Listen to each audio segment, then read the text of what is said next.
Welcome to the Don't Experience. Today's episode 52, and I've got a special guest for you. But before we get to that, make sure you like, subscribe, follow, do whatever you need to do to keep in touch with the podcast so you can hear it again. My next guest is the author and creator of The Unicorn in You, a personal development perspective that emphasizes five key principles as the foundation for peace and joy. He's also a managing partner of Kramer Chandler, a founding partner of Real Connex, and an active member of the Young Presidents Organization in New York City. My guest today is Josh Kramer. Josh, how are you? How are you, Dylan? Great to be with you. Thanks so much for having me. Absolutely. So, Josh, I'm curious. I'm curious about the unicorn in you. Obviously, that's very relevant to what I do and the work that I do. And so, I'm tell me a little bit, one, about the book itself, and obviously the perspective, but tell me where it came from. So if you want to go back and tell your story, you do whatever you got to do, but kind of help me understand where this came from and what it is.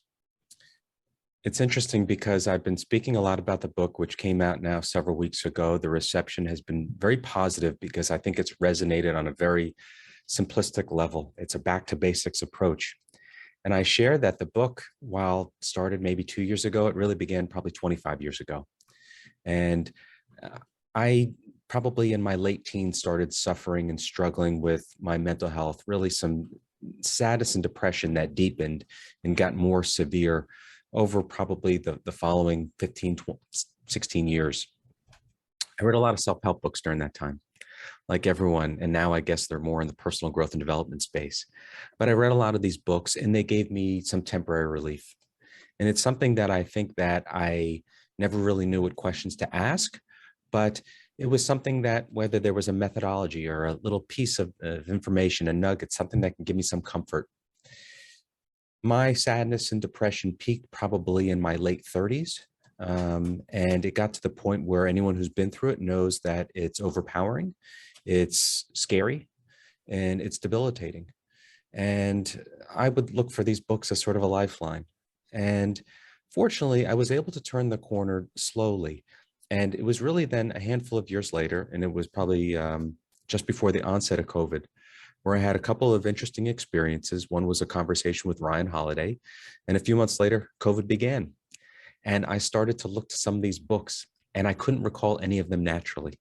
I couldn't think to any of these mechanisms that would maybe just relieve some of the anxiety and the worry that we were all feeling. It was a confusing time, amazing to think now, 2 years ago. And so I thought about what would be an unself-help approach. And that was the genesis for the unicorn in you, saying if there's a foundation of values, a sense of, I wanted to feel light, but to feel light, I first had to be solid. And that's what really began the process of writing it. I love where it ended there, because it's a lot of my work with people specifically kind of focuses around what you just kind of said of this prescription of intrinsic values for yourself. Right. And I did a little bit of research on your book, and obviously you confirm this, but I imagine that your 5 values that you're going to focus on are kindness, gratitude, integrity, humility, and acceptance. And I find that really interesting that, we've both kind of come to the same conclusion through different paths in life. I continuously find that. And I think that's what is most amazing about this podcast and about what I do here, is that these intrinsic values that we develop through our lives or don't develop are often what kind of determines where we go. Right. If you have a lack of value, where you don't necessarily know how to actually define what it is that you are trying to be, like within.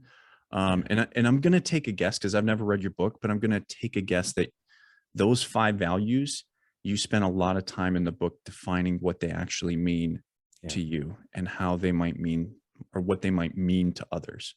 Absolutely. And you're so right. And to sort of extend what you're saying, I remember always being told, and I had a very good friend that talked to me about this idea of how do we feel whole, and how do we get a sense of who we are? And so much of, I think, that defined, at least for me, was that I couldn't get out of my own head.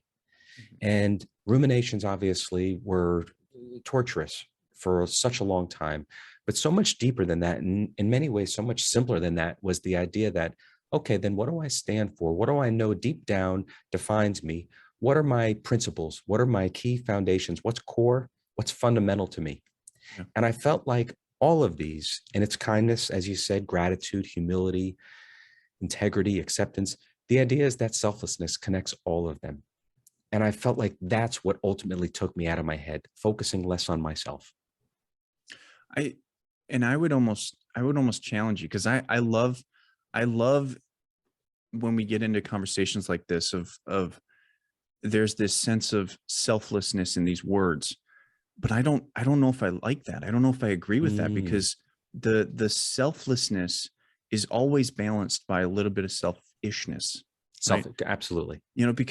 Because the fact that you like these words Hmm. is selfish. The fact that you like to do things for other people is in its own sense selfish to me, right? Yeah. And that's I don't like adding the connotation that selfishness is bad or selflessness is good, right? Hmm. They're both inherently both, right? We're labeling them, correct. Exactly. And so they're just words. It's how we actually apply ourselves to those words that become values. And I love that you're able to recognize within those words that these are intrinsically good for yourself, for you, Hmm. right? And using them is good for you, which in itself is selfish. That's good. That's remarkably good to me. Like in my mind, how I view, you know, the self-help journey or the healing Right. journey or whatever journey you want to call it. Yep. I think it's remarkably good to be selfish enough to understand what is actually good for you. And especially, I think it's great when you find something selfless that is also selfish for you. I love that distinction though that you make. And I think it's so true. It's a, what makes being selfish, or at least when it has perhaps some good, if we think it's good for us, versus selflessness, which we inherently think is that. Kindness is the first principle I use in there. And that's a perfect example to what you're saying. Yeah. One of the cases I make for kindness is that it's one of the best things you can do for yourself. Yeah. And so, in many ways, this idea of kindness being this self-serving quality that it gives us pleasure. Um, there are so many medical findings that talk about how this is a good thing for you, but even if for nothing else, that it makes you feel good to do something nice for someone else, Right. self-serving. Yep. But at the same time, it's got a good intention behind it. And I think when it comes more from your essence and who you are, and that this is more part of your being, I think that's even better. Right. And I particularly like, you talked about fundamentals, and I wouldn't say that like kindness, gratitude, humility, acceptance aren't fundamental, but I think integrity Mhm. of all five of those words, the one that I look at and I say every human being has to intrinsically have that to recognize how to Yeah. functionally fit within the world. I think you can get away with not having too much kindness or not having too much gratitude or humility or acceptance, but you have to have a sense of what is right and wrong. And that's what I think integrity Yes. really means. And that's a really interesting kind of deduction that you came to understanding integrity. I want to hear like where Yeah. did integrity come from for you? I fit that right in the middle there because I feel like it's so central. So you're right. The kindness and gratitude, the first two, they kind of sit on the fringe. Humility and acceptance kind of on the exterior there. And right in the middle is integrity.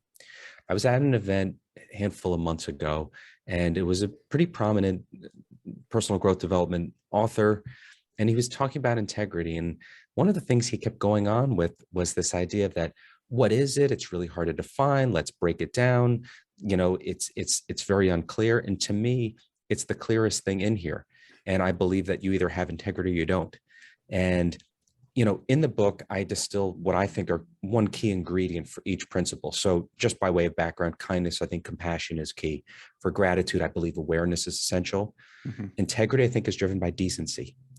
And we could talk about honesty and all these other things. I was raised, here in northern New Jersey, and I had a very supportive, loving family. I've been very fortunate, have had all the breaks and advantages.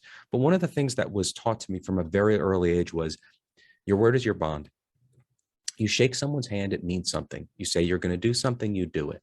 Yeah. And I think integrity doesn't need to be defined or broken down that much clearly. I think that, exactly to what you're saying, living in the world without it, what's the alternative then?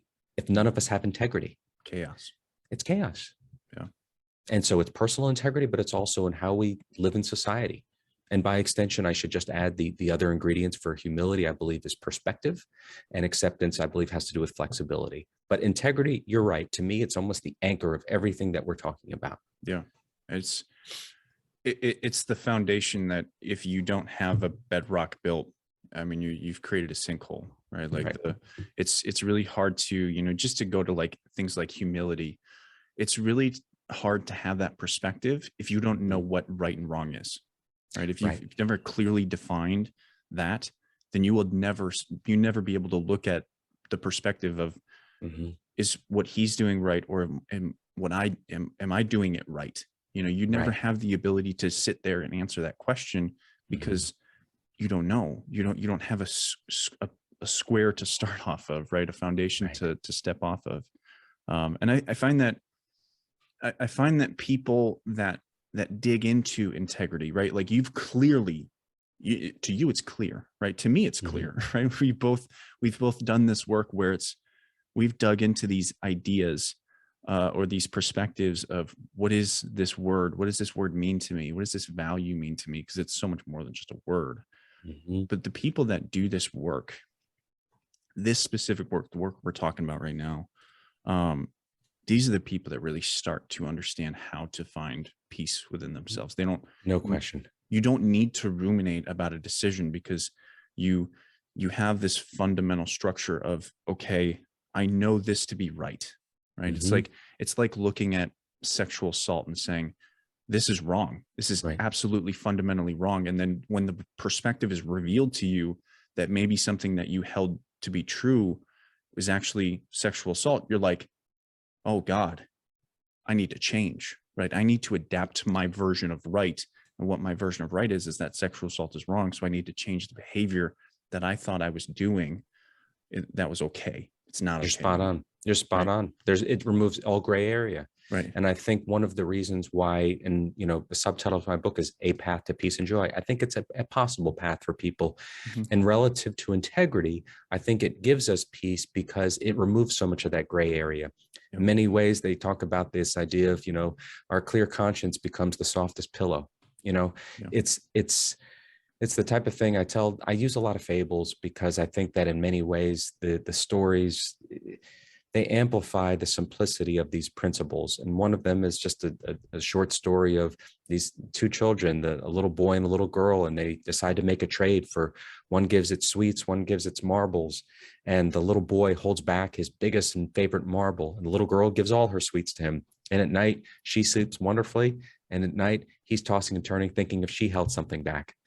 And it's this idea that for us, it allows us to obviously feel good about what we've done, but more importantly, I think it gives us peace in our decision making as well. Yeah. We've defined our values, we have integrity, and there's no equivocation. There are certain things, of course, that are challenging and sometimes aren't exactly black and white, but when you have integrity, I think you're able to make good choices and good decisions. How then, I'm curious because this always makes me curious when we start these conversations. How then, like personally, do you deal with those gray areas where you're not sure, what is black and white here, where it becomes a challenge of how do I address this situation where I act in not only the best interest of me, but the best interest of the people that are surrounding me? How do you deal with those kinds of situations? My default, and I don't say this with any sense of false modesty, I think there's other elements behind it and what drives me to do this. My default has always been to, if there's any type of potential gray area, go in the direction or favor of the other party. It's just, it makes me more comfortable.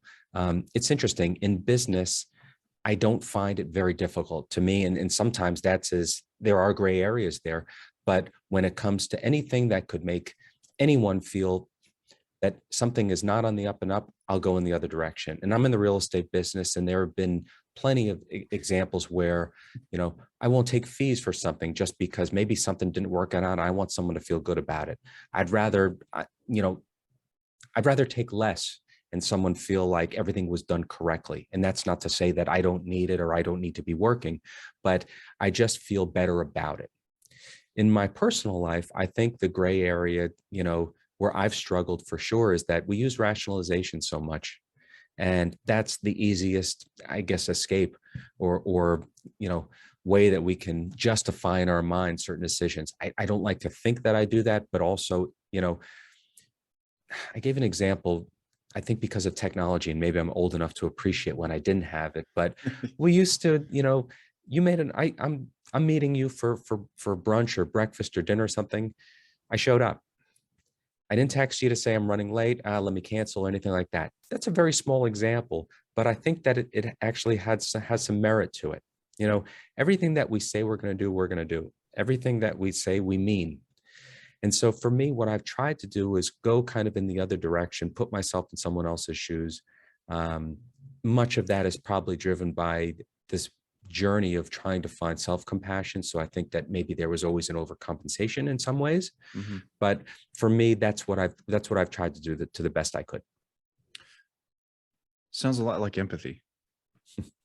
It sounds a lot like just the ability, and that's like that would have been my answer, right? Like I look at that same question and I think, if it's a gray area, I try to understand.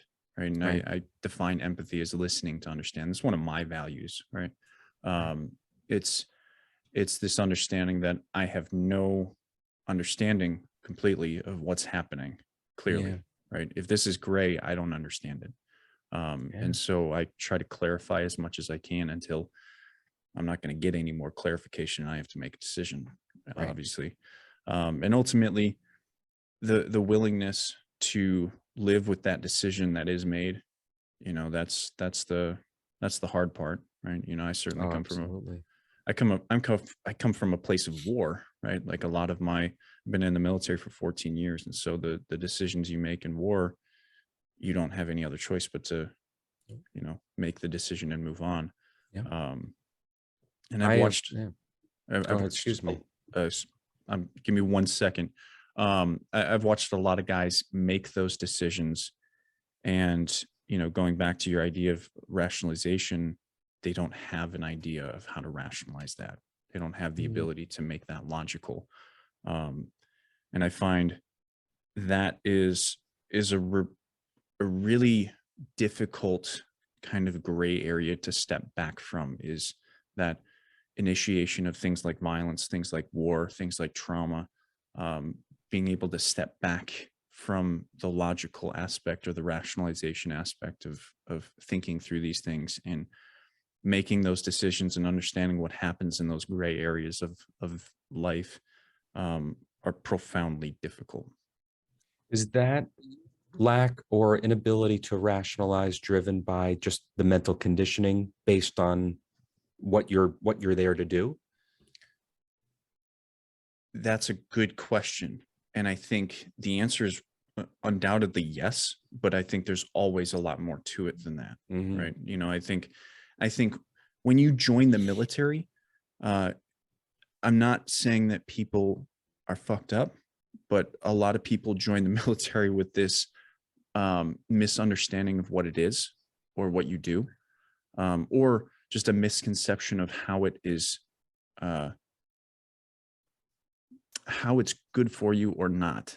Right. I think, and I'm going to speak from my experience of, I joined the military to end my life. Right. That was my story of 14 years ago. I was in an emotional and mental place of, I didn't want to live anymore, but I wouldn't do it myself.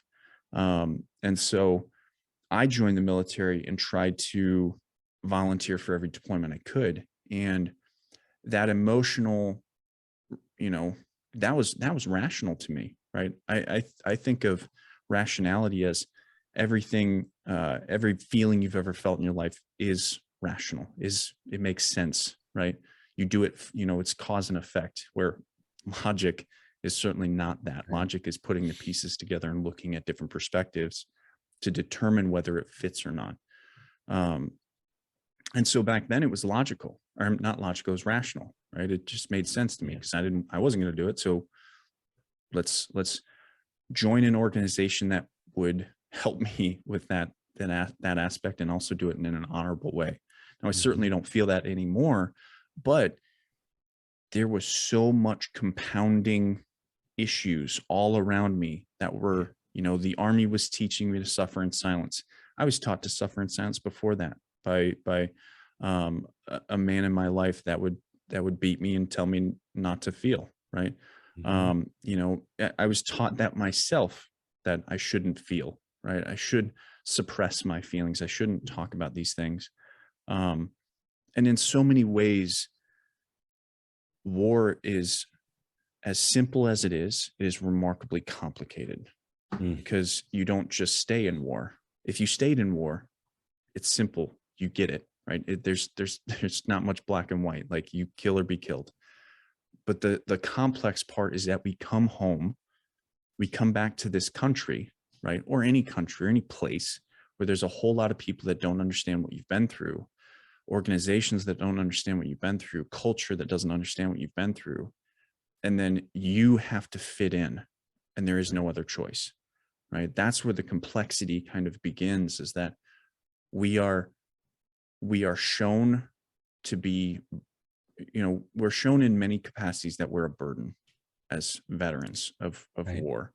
And that's a reality. That's, like, you look at veterans and how they talk about themselves, whether they're fully healthy or abundantly mentally incapacitated, right? You see the same trends, right? We feel like we're burdens on society. And in many cases, it's not wrong, right? Like we went overseas to do something, whether it was righteous or not, doesn't matter. We did it under the needs of the Army, the needs of the military, the needs of the country. The country sent us, and we came back, and now we have this burden of trauma, this burden of what war did to us and showed us and revealed to us and gave us this perspective. And returning with that perspective does not fit kindly into society and culture and family and friendship and relationship.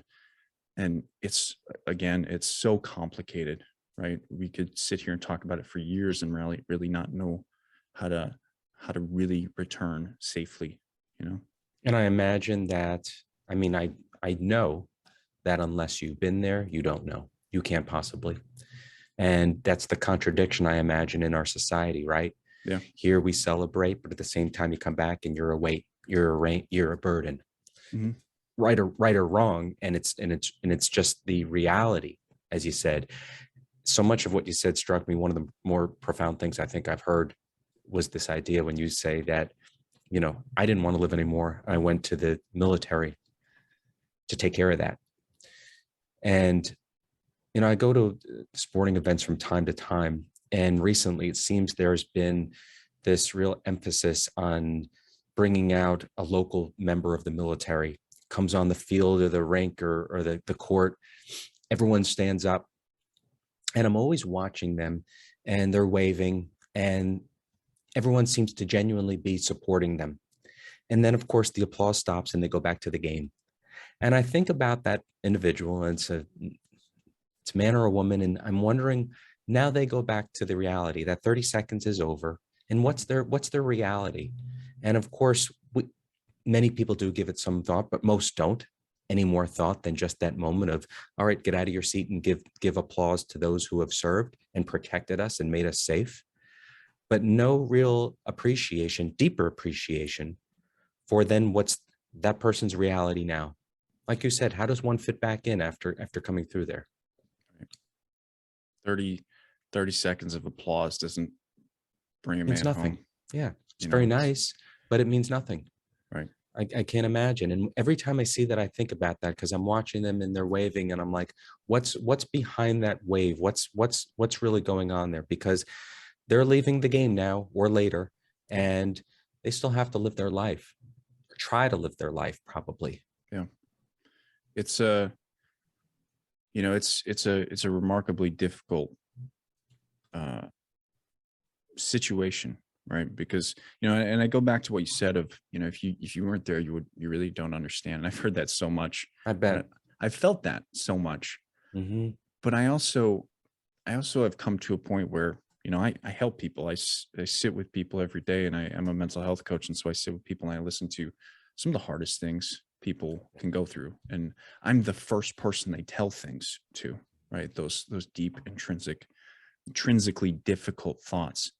Um, and I've since come to despise that idea of, if you weren't there, you wouldn't understand, because I, although I don't understand fully, I do understand, because I have the capacity to sit with someone and just listen to them. Right. And I really capture that with my understanding of empathy, of listening to understand, right? Hmm. Is that I'm not trying to, you know, tell them how to feel or ask them how to feel, or, Right. force them to think my way. What I'm doing is trying to listen to them. And I think society, culture, family, people, anyone has the capacity to understand what I've been through, what veterans have been through, what people who've been through sexual assault have been through, what you've been through. But they need the capacity to listen, right? They Yeah. need the capacity to, you know, have a genuine curiosity of, how does your perspective work? How does it fit into your history, your story, your narrative? And tell me how, when I share my perspective, how does it build friction, or how does it help you, or how does it function in an interaction with you, right? We don't have those conversations very often. And I Yeah. certainly think, just from the veteran perspective, that's why it's been so hard for veterans to come home, is that we don't have these conversations of saying, but from both sides, right? I'm not saying veterans are perfect, right? Because I know I haven't been, but the conversation of, tell me about what has happened, and I will never judge you. I just want to hear you Yeah. share, you know? That's so key, because it reminds me of this idea that I've been speaking a lot about, how when we let go of judgments and use, I think, what we develop from childhood, which is a sense of imagination. We all have that ability. Yeah. But I think letting go of judgments is what helps us at least get to a closer, I guess, an easier path of that empathy, which what you're talking about, and that compassion driven kindness. The other piece to it that you said that I agree with completely, and I see it so much in the business world, and I had a call about it the other day, is this idea of, there's a difference between listening and hearing. Huh. And so much, I'm in meetings where someone could be speaking and the next person, they are just chomping at the bit, and you could tell that they're just preparing their next response, not really hearing what you said or listening Right. to what's been said. And that comes from humility, I believe, but also that sense of letting go of our judgments and really trying to, you're right, I can't truly understand. However, I can try to listen to you and really hear and use my sense of imagination in many ways. But if nothing else, let go of my judgments. Yeah. And I think that's so important. Yeah. And what I love about this is, like, the conversation that we're having, that makes it, I think what makes it easy for us to have a conversation simply is just that we take those little nuances of Yeah. conversation and we define them, right? Like, in this conversation, I've defined empathy for you, and you've shared it back with me of your idea of empathy. And you've taken that little interaction of hearing what I actually said to you, and you repeated it back for me with an understanding of your perspective, and shared that piece for people, right? Like, I think that's a profoundly, like, one, you're actioning your own, values there. You're actioning what you think is decent and right. And you're also doing it in regard and respect for my own thoughts, right? Like, that's it. Like, that's what we're talking about here Yes. specifically. And when more people can do that, even in the hard situation, that's the interesting part. This is an easy conversation because we're not emotionally motivated to Mhm. be right, or, Right. be win the argument or anything like that. We have absolute respect for each other, right? And so we want to make sure that we're both having a good time. This is not a, we don't want this to be a disrespectful podcast, right? And so we're trying to take care of each other and agree with each other, but yet challenge each other. You're exactly right. And you said something too that I think a lot of people don't. They don't ask questions, and that comes from curiosity, but genuine curiosity, a place of care. And I think that, this idea of cultivating awe in many ways can be really, really helpful and impactful there. But it comes from, as exactly as you're saying, listening to nuances of what people are saying, repeating back so it's clear, redefining in many ways. Mm-hmm. It's very healthy, but I think it's, so much is said, and as you know, there's so many cliches, and one of them that I think has become too much cliche is going deep or being vulnerable. And those things are great, but just not for their own sake. And I think that there has to be some depth behind it and some genuine respect, is actually exactly as you're saying, and some genuine care and interest. Mm-hmm. Yeah. Fundamental stuff, right? Fundamental stuff. Yeah. I love when, I connect with a lot of people on these podcasts, and I live within kind of two worlds. Well, I live in a lot of different worlds, but the spectrum that I kind of live in with this podcast specifically is that on my podcast, I talk to people that have kind of stepped into this journey and not necessarily completed it, because I don't think you can, but have very much swayed to the side of that spectrum where they feel remarkably comfortable with themselves. Mm-hmm. Whereas in my work, I work with people who are in remarkable discomfort with themselves. They don't know how to connect with themselves, their bodies, their minds, their personalities, a lot of different issues in a lot of different ways. And not to say that I know exactly what everyone's problem is or everyone's issue or obstacle, but it is really interesting to hear both sides of the spectrum, to see how people define these things, how people attack themselves or attack these things differently. And I always just find it really interesting to have conversations with people like yourself, where, I get to learn so much about just about everything. I get to learn from my clients. I get to learn from you. And not to say that either one is any better. It's just, I get to learn different things from different people. And I think this right here, this is the selfish side of things. Like the podcast is my selfishness coming out, because I love talking to people. The work is selfless, even though, I am getting paid, but it is a selfless thing because it is remarkably hard, right? It's exhausting. It takes a lot out of me. I actually cut back a day because, I do it 4 days a week instead of 5, because it's exhausting. It's tiring, right? You can only do so much of it before you have to say, this is actually affecting me. This is bringing me down in a place where I shouldn't be. Right. And so, it's always interesting to kind of look at that dynamic of how to work with people, how to help people. Yeah. Can you help people? Right. Like it's always been the question for me. It's a hard thing, And so much of that, and that last point that you're talking about, this idea of can we help people, sometimes the acknowledgement or acceptance that we can't, but we can listen. Yeah. We can talk to people, and we can do our best, but sometimes it's not going to be good enough. And that's okay too. Mm-hmm. This idea of acceptance, which I talk about, and I came to that kind of last in my book, where I thought about this idea of tolerance, and it felt like it connotated more of like putting up with something. I tolerate this, but acceptance, I feel like, had more to do with coming to terms with in many ways, and living more in reality, actually more than anything else. Accepting the way that things are rather than regretting how they're not. Yeah. And the reason why I think that flexibility, and you probably see this so much in your work, I know how successful you are in your program, but in your private practice, I imagine even more so.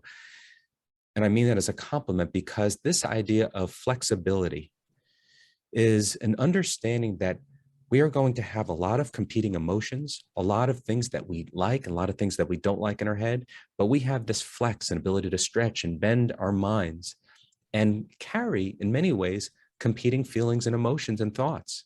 We don't want them necessarily. Accepting is often the things, accepting things that we don't want. Not, it's easy to accept things that we do want, but accepting things that happen in our lives, and a lot of things happen that we don't want to happen, but we have to accept the truth. And I think that the reality of it is a sign of, or at least understanding the reality and recognize it is a sign of maturity. It's a sense of being practical and almost being just more sensible. Yep. It's a logical report, response rather than a rational one, or That's right. in my definition. I talked about the very same thing in my book. I talked about this conceptualization of optimism versus pessimism versus realism, and that dynamic, that trinity of perspectives in its own regard of, you can be pessimistic, you can be optimistic, but the reality is quite simple. Yeah. What really happened, and you can look at it from a pessimistic point of view or an optimistic point of view. I like optimistic realism, right? Yes. I like to be hopeful for what can be, but I also remind myself that the reality is very present. And I look at human beings in this way because human beings have the capacity for both bad and good. They have good and evil within them. They have the ability at any point to go from a respected human being to being a savage, right? An absolute mindless killer, right? This can happen. It has happened. And we have to have awareness that exists, right? That's one of the hard parts about this idealism, I think, that comes out of, I think, recent history, where we think we can actually build these utopias of human interaction where no one's going to offend anybody or anything like this. And we don't need freedom of speech. We need to, lock down that you can't say these specific words, and it becomes a really difficult conversation, because freedom of speech is a really interesting topic to dig into and understand, and recognize that it's important to give everyone their own sense of, I have a voice, right? And when you start to think that these bad people or these people are bad, right? Like either one should not have a voice. When you take a voice away from people, that's usually when things get really bad, right? And it's important. Yeah. Excuse me. Go ahead. Well, because realistically, those people that get their voice taken away, when you're not heard, things go wrong.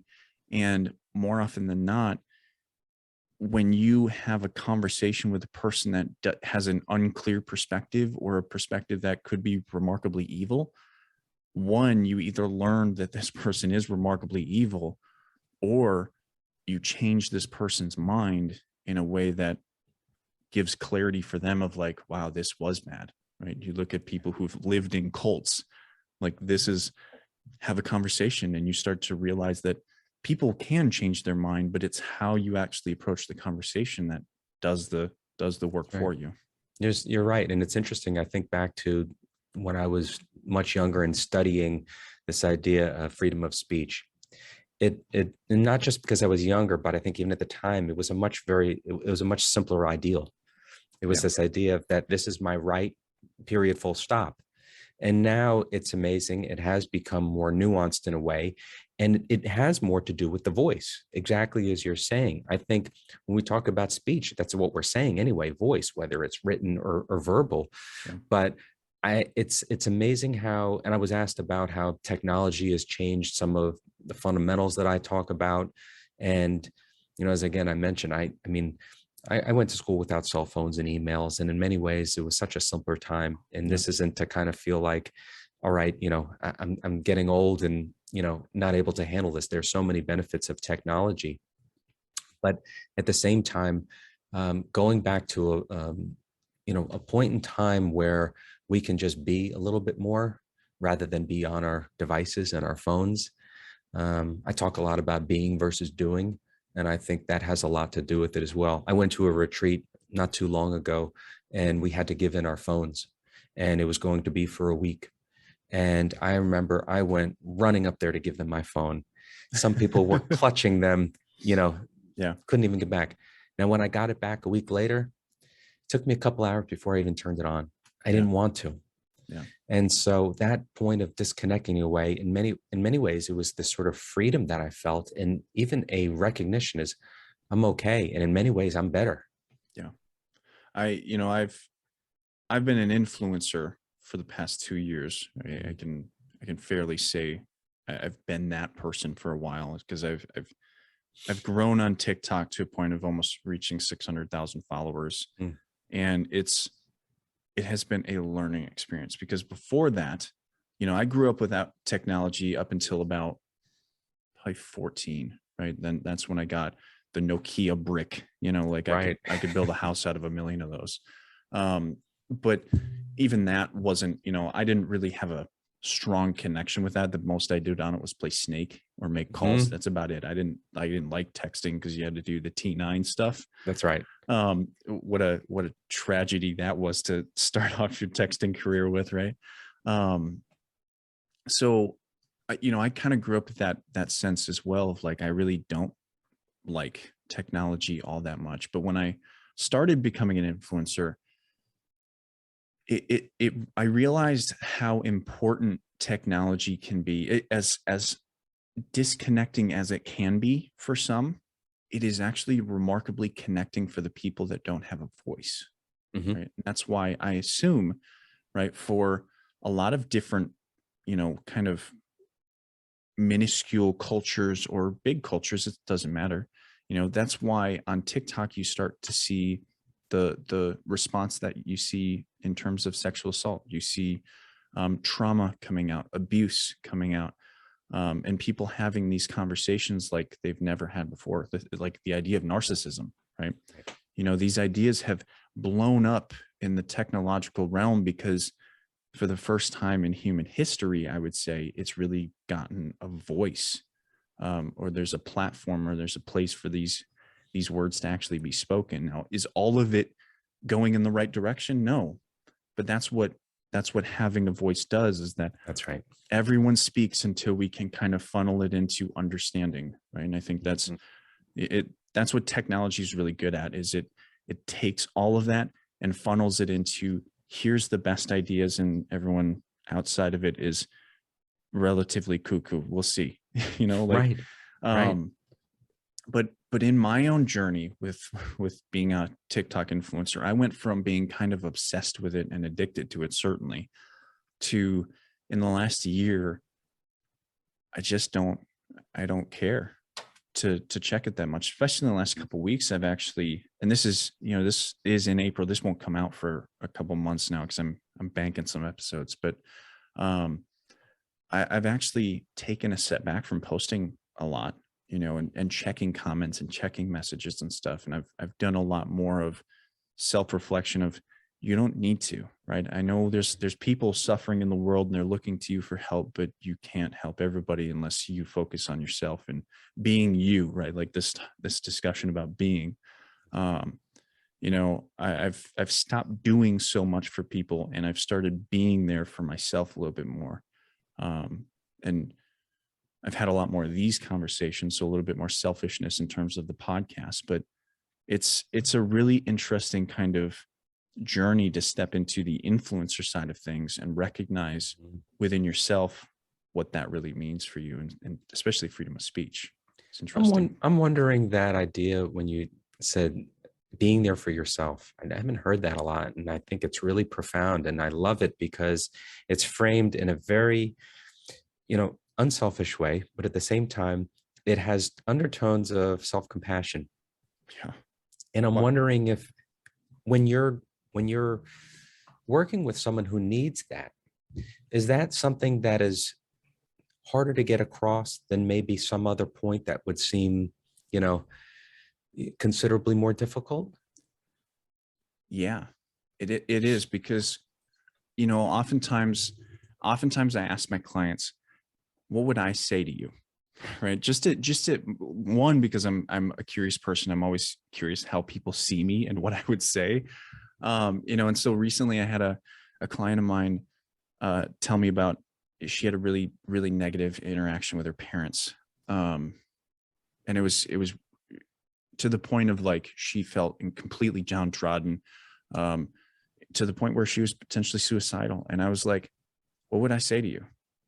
Right. And she was like, fuck them. That was it. That was the only response. Cause she obviously knows me, because that was the first thing I thought of, like, fuck them, like she tells me all of this, like that she doesn't deserve that, And so what my point of asking that question isn't necessarily to understand, for them to understand my perspective, but to capture a voice, right? Yeah. And the way I teach this, of this self-compassion, of the self-empathy, of taking any value that you have and teaching it to yourself, is you ask them, what would someone say to you? What would your best friend say to you? What would you say to you? What would you say to me? What would I say to you? And it doesn't matter whose voice it is. That's the remarkable part of humanity and the brain, right? Is that any voice is your voice, right? And if it's a negative voice, if you hear your mom talking to you and it's a remarkably negative voice, all you have to do is say, what would, if it's me, if I counter that, what would Dylan say to your mom? And if Dylan would say, fuck you, well, then you use that voice, right?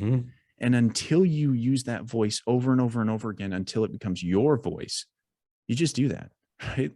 And that's really how I try and teach. I love that. People to be more self, whatever value you want to impose upon yourself. It's such a powerful tool, because, the conversations that we have inside our heads, obviously, would we speak that way to anyone else? Yeah. And sometimes, someone asked me, what was the last conversation I had in your head? I said, I wouldn't speak that way to anyone.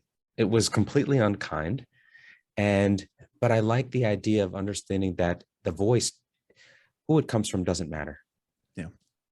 That message is so much more important. What's interesting about what you said is that at this point in my life, I talk to people how I think. Right.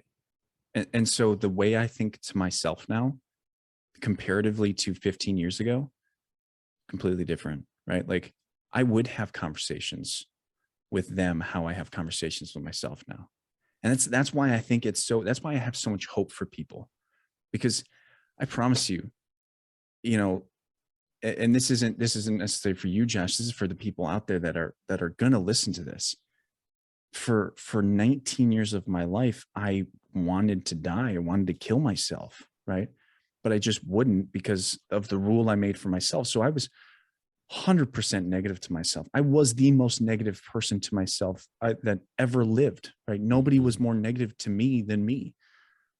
And now I talk to people the way I talk to myself. I have conversations with people the way I talk to myself. And that is how I know it's possible for people to change the self-talk, the negative mindsets. I know it's possible for people, because I'm not that smart.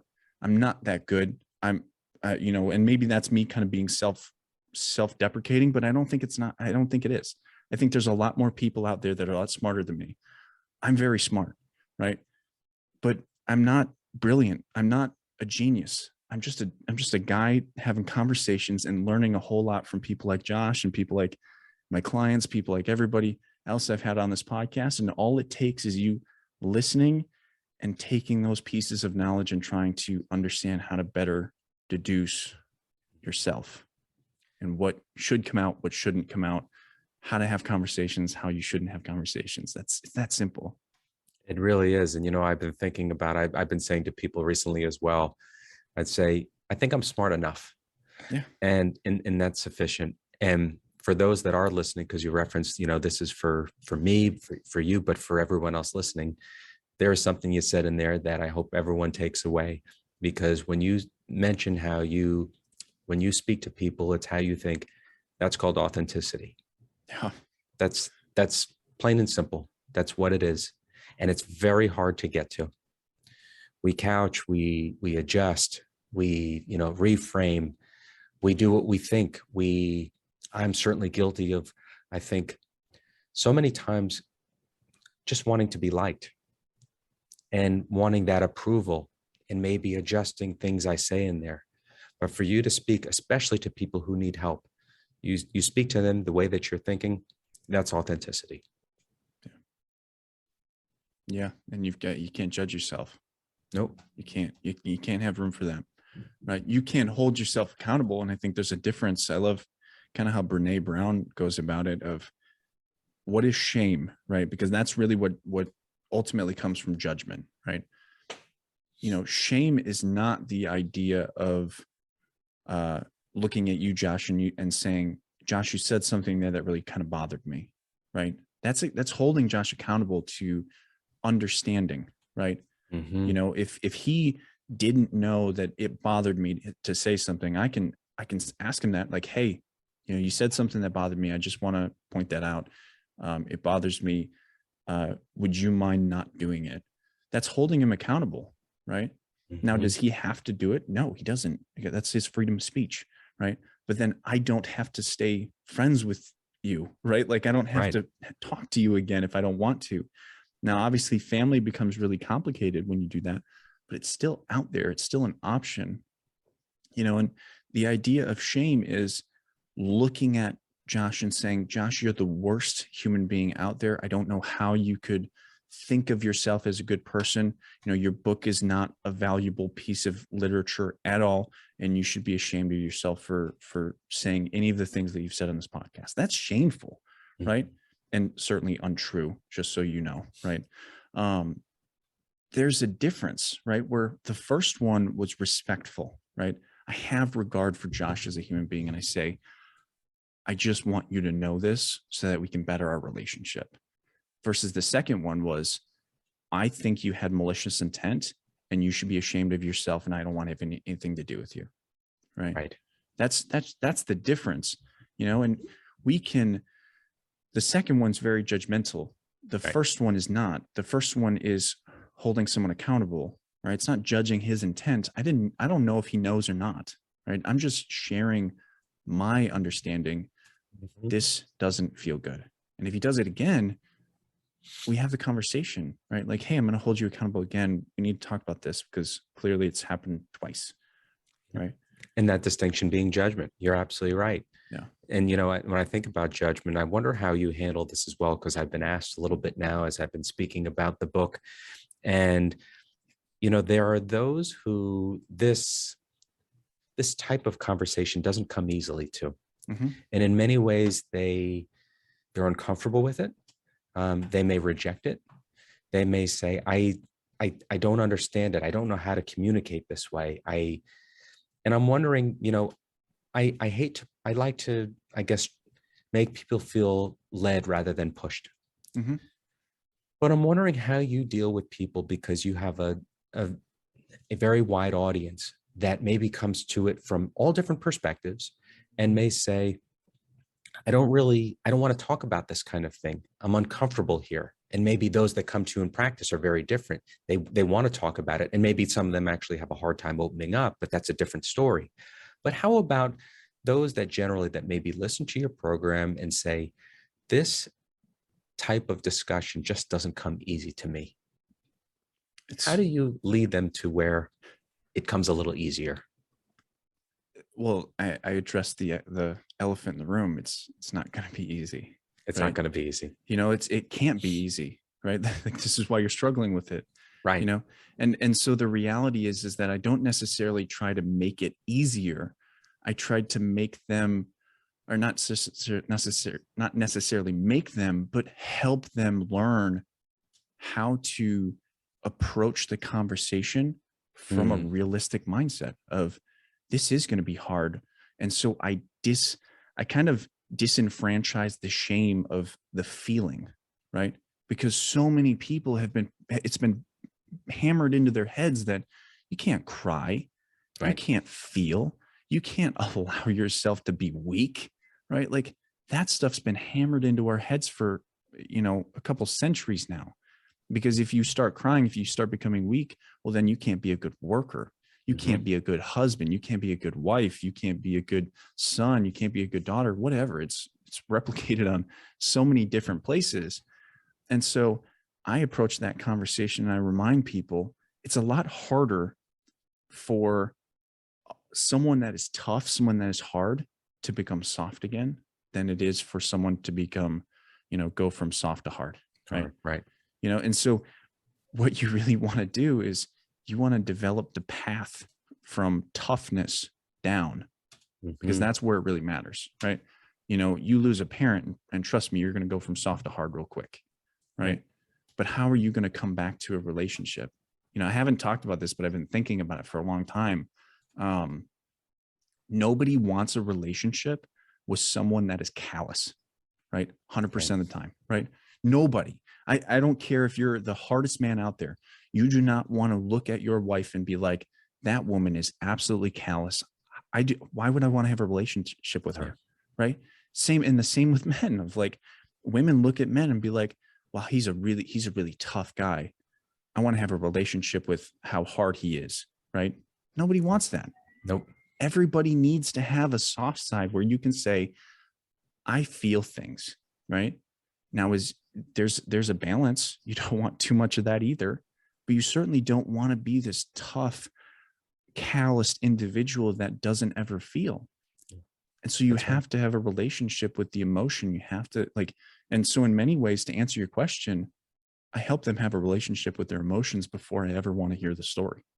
Right? It's that simple to me. Yep.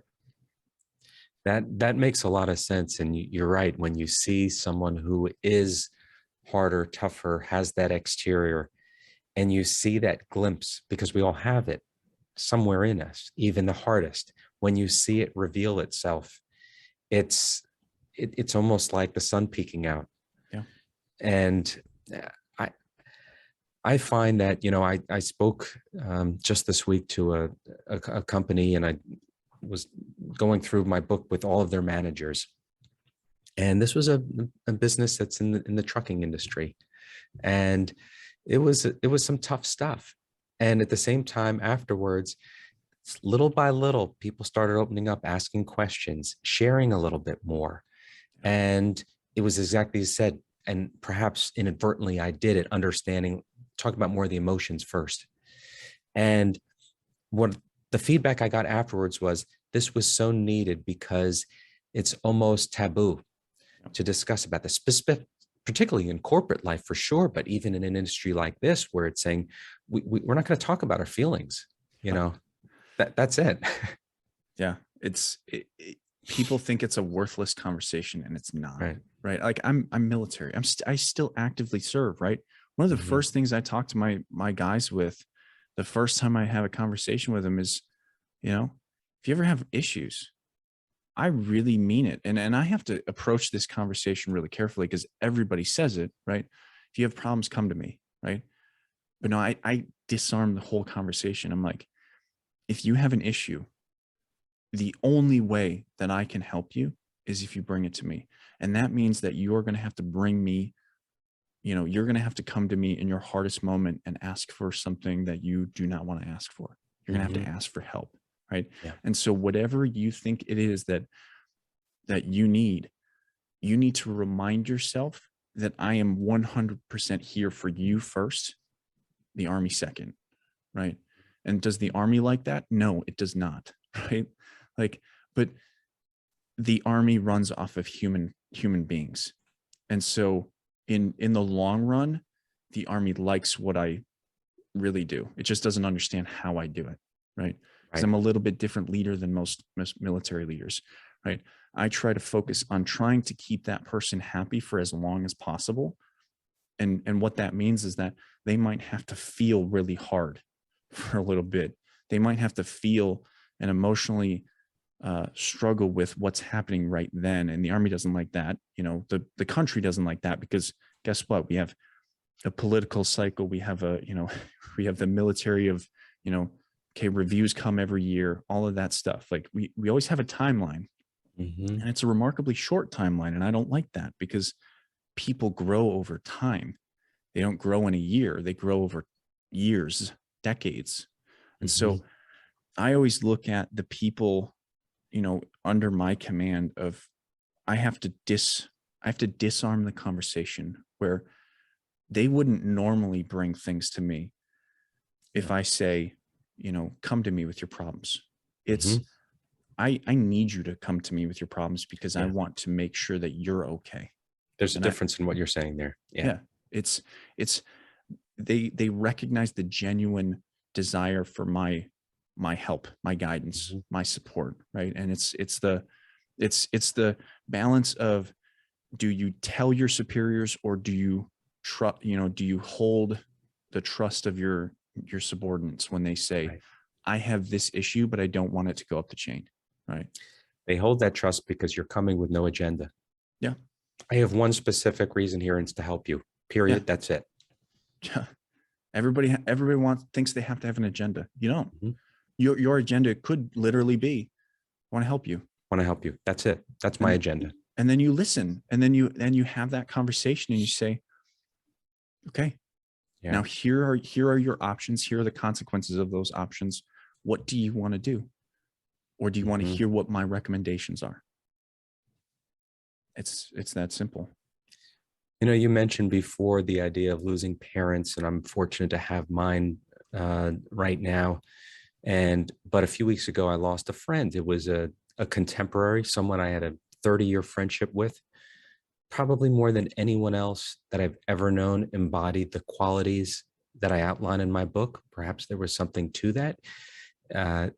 He turned 47 a few weeks ago. 2 weeks later, had a heart attack, and that was it. And I went down to the wake, and I gathered with some, and this is a friend from high school, very close during that time. And seeing everyone took me back to a place and a time that I just was not prepared to go to. And the triggers that came from it really were very unexpected. Certainly it was the emotion of the occasion, but it was so overwhelming to me that I went to the wake, and the next day I woke up after sleeping maybe 20 minutes that night, and I messaged one friend that was there. It was basically the three of us as buddies that hung out all during that high school. And I said, I have to go home. I'm not going to be able to come to the service today. And I felt such guilt. And like you were talking about shame, right? And I really struggled with that feeling of, listen, the right thing to do is to go, you pay your respects, and you're here, and you go and do it. And the other side of me was saying, I don't want to. I don't want to. And can I? Yes. But do I want to? No. And in many ways, this idea of, protecting our mental health these days is another phrase that has become, I think, misused. I don't want to say overused, but misused. Mm-hmm. And I struggled with the idea of a few of those themes, triggers, doing what we think we have to do versus what we want to do, trying to justify and rationalize. And I don't know what type of, I imagine you've probably had too much experience relative to this theme and this subject. Yeah. But how have you been able to at least develop a sense of comfort to staying within where we're most comfortable when it comes to these kind of matters, juggling the idea of what's right versus what we really feel that we want to do? It's a great question, and a very personal question, which I thank you for bringing it here. And I'll start with a story, because personally, I lost a soldier last year.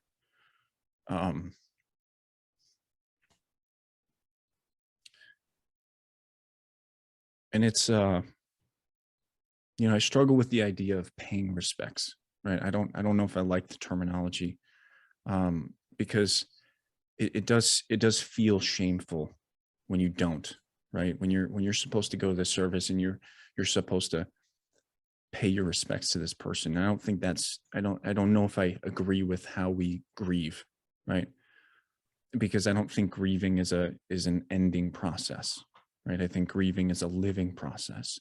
It's a however you want to do it process, right? Does everybody need to gather in this place of remarkable sadness and sorrowful kind of feelings and do it that way.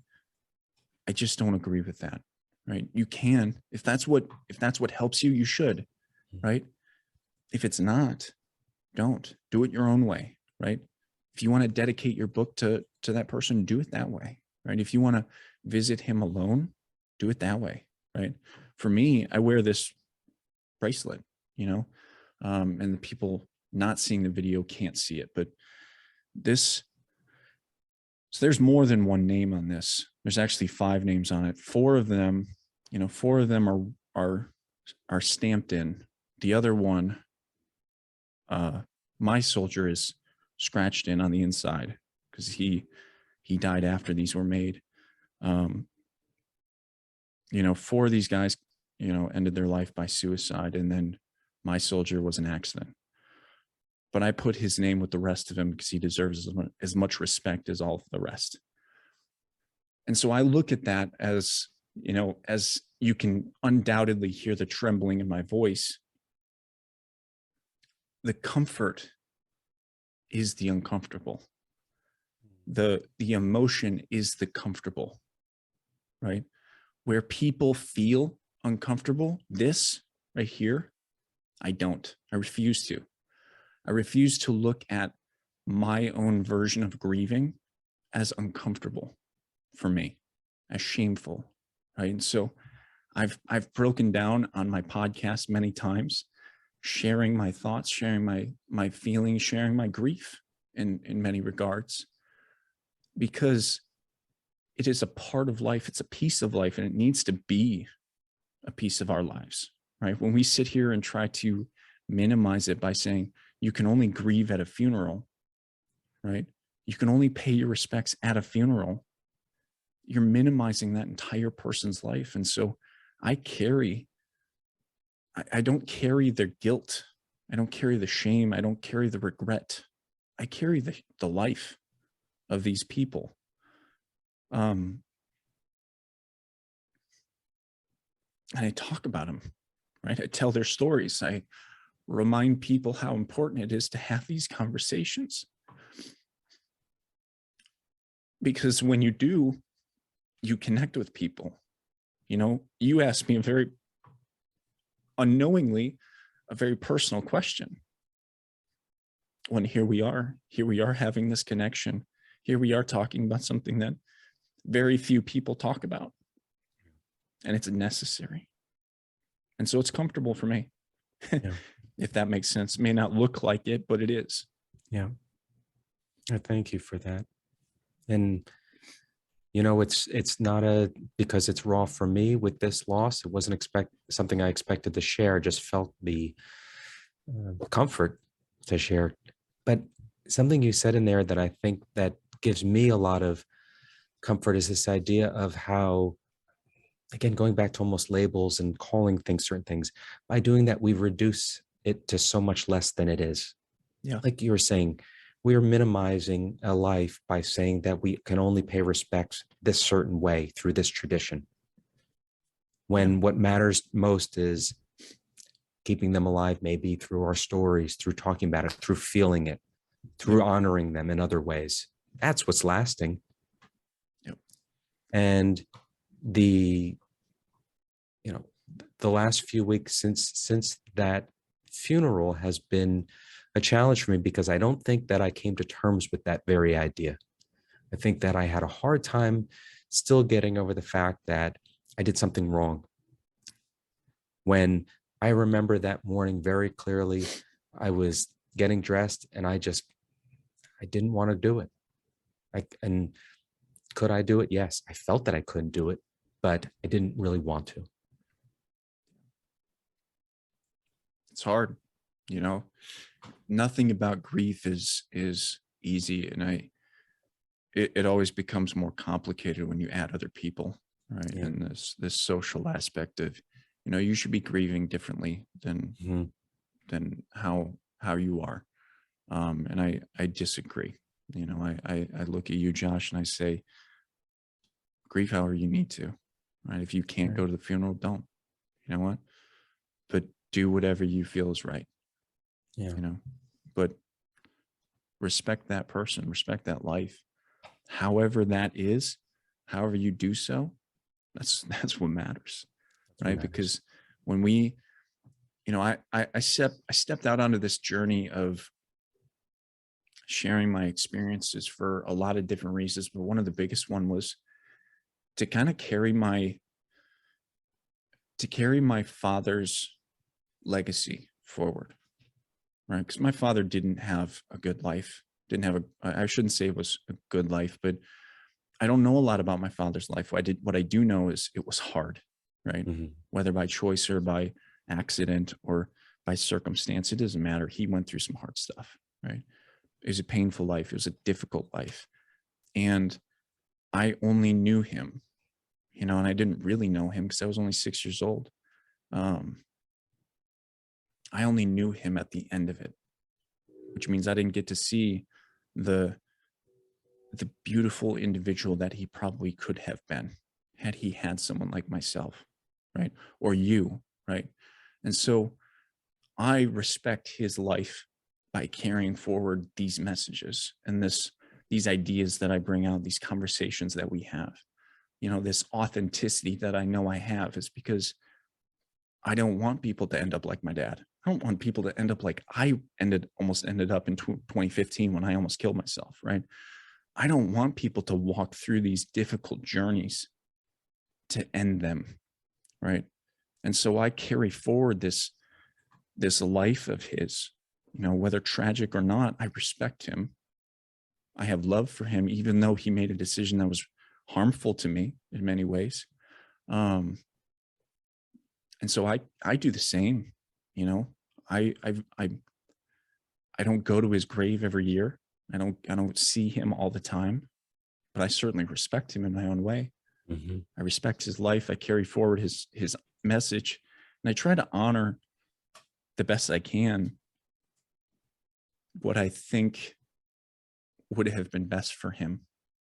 I do that for myself as well.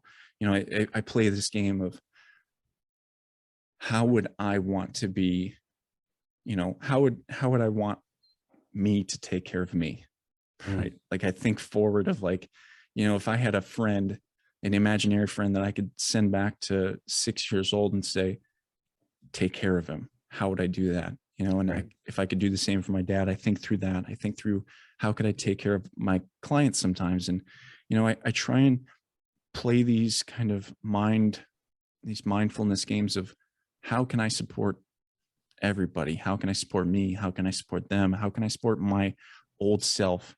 And in that, you take those people that you have lost and you honor their lives, right? There's 4 guys that commit suicide that their names are on my wrist, and clearly they matter to me, right? Like I respect their names. I respect their lives. And I do this work to help remind people that there is hope. There's a sense of loving the future, even though you've lost, right? I try to do it all. I try to grieve. I try to feel. I try to hope. I try to love, and I feel like I'm very successful at all of those things. And just because I cry doesn't mean I'm not hard, right? Like I'm still in the Army National Guard. I still do that job. I can feel and turn around and do what I have to do. I'm infantry. I know what I got to do. I've been to Afghanistan twice. So it's not, I don't sit here and question just because I feel I'm not strong enough to do my job. I know exactly what I've got to do, and feeling it empowers me to do it better. It was a beautiful reflection on your father. I really appreciated that perspective. And as you talked a little bit more then about the work that you do in helping others, almost as a reflection of that, you had mentioned that you have reduced so much of your load, which is already probably overloaded, just because the drain is very real. And someone asked me the other day, what do you do when you need to decompress or just unplug a little bit? And I think that word even, I think, is so overused. But I remember at the outset of COVID, and this is probably March of 2020, Yep. and I'm in the Northeast, and it was cold. And getting outside reconnected me to nature in just a completely different way than ever before. It took on a whole nother meaning. And for me, now that's my air. I mean, literally, that's my oxygen, and that's how I can go. And I don't even want to necessarily, you know, talk to someone on the phone while I'm doing that. That's really my time. And I find such peace and comfort doing that. Do you find that when you start to, decompress in some way, it's outdoors somewhere? What's funny about this, I go cold weather camping, and what that looks like, I'm in Wisconsin, right? And so what that looks like is, so it was 2020, right? This was right before COVID, February of 2020. I went out with a really good friend of mine. He was my roommate, my first roommate in Afghanistan, my first deployment. And we went out and built our shelter from scratch. Like, we used one tarp, and then we used a bunch of sticks to build it. We even built ice cubes or a kind of an igloo side wall, because we didn't have enough sticks. And it ended up being -35 at night. And all we did was built our own shelter, had our sleeping bags. We worked in -20, and we had taken off all our layers except for basically our t-shirts, because we were working so much. The old way with, chopping down old dead logs that were going to be good standing firewood, prepping logs for firewood. Like, we were working so hard that -20 felt comfortable. Right. And, we do that, and we don't just cold weather camp, we camp all year round, but we like cold weather camping because it's that recognition that nature is always the greater enemy. Right. And not necessarily enemy, but it's the thing that needs to be respected more than humans. Right. I think people have gotten this kind of backwards. If we look at the list of species on the planet, and we're like, man is the greatest killer among all of them. And I agree, among species, but nature will always tip the scales. Undefeated. Absolutely undefeated. And when you learn to have respect for that, when you step back into the realm of nature and really respect what it is and what it can do to you and also for you, you start to, I think, reconnect with what it means to be a human being. So I've been in the infantry for a long time, and we don't get barracks, right? We don't get taken care of like the Air Force does, or like some of those other branches. I go to drill and I sleep outside, right? And I still remember the many April drills I've been through where it snowed on us, right? And we wake up and we go to bed at 1 o'clock in the morning because we had a 4-hour bus ride, and at 4 o'clock in the morning we've got 3 inches of snow on us when there wasn't any snow before that. I remember those times that remind you that nature will always dominate, and that respect puts a lot of things in perspective for me. I don't know what it does for you, but I know that I look at the world around me. I have a window right here, and I'm looking out at nature, and I'm saying, it's beautiful. It's a beautiful but deadly thing out there, and that deadliness gives me that respect that, it's not just beautiful, it is deadly. And it reminds me of the futility of man, and the remarkable arrogance we seem to have, that we can calm nature or control nature or dominate nature. We just can't. And so it puts me into this perspective of, humble it up, Dylan. That's right. That's exactly it. And that respect leads to the appreciation, leads to, I think, the humility. In many ways, in between, there's the gratitude. And you mentioned this idea of things that are happening for us and to us. And I love that distinction too. But it's that very thing, just as you, to me, I get grounded quickly. Yeah. I feel this small, and it's great because it reduces the sense of my significance, but more shines a light on my insignificance. And that actually I find very, very helpful. And then in many ways, it relieves me of so much of the weight that I often carry, Yep. because it takes away the need for it. Yeah. And so I completely in agreement. I had a feeling. I didn't know that you were going to answer with camping in 35 below, but in many ways, I'm not surprised. Yeah. That's just me. I Great. love it. It was the It's great. first, it was the first real experience. Cause you know, obviously in the military, you don't have beards. So I didn't get to ever experience this before.